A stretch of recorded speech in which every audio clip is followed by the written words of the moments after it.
लग जाएगी यार वो।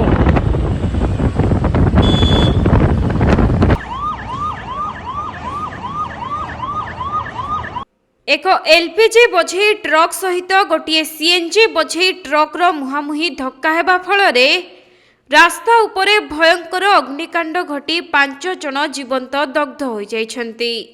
आउ पाखापाखि 40 रु अधिक गाड़ी जलिपोड़ी पाउंस हो जाइथिबा देखिबाकु मिलिछि। सेपटे ଏହି दुर्घटनारे प्राय 10 रु अधिक जन निआरे पड़ी गुरुतर होइथिबा बेले सेमानंकु हॉस्पिटल रे भर्ती करा जाइछि। तेबे राजस्थान जयपुर अधीन भानक्रोटा स्थित एक पेट्रोल पंप निकटरे आज भोर समय रे एपरी भयंकर दुर्घटना घटिछि।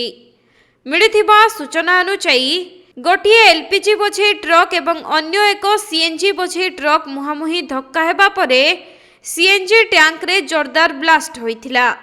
एथि सहित आखपाखरे थिबा गाड़ी गुड़िक मध्य हुतुहुतु होई जଳି उठिथिला। एपरिकी पाखरे थिबा गाड़ी गोदाम रे निया लागि जिबा फଳରେ सेठारे थिबा गाड़ी गुड़िक आखि पिचुलाके जଳି पाउंस होई जाइछि। आउ लगातार भाबे विस्फोरण हेबारु आखपाख अंचल को मध्य निया व्यापी जाइछि।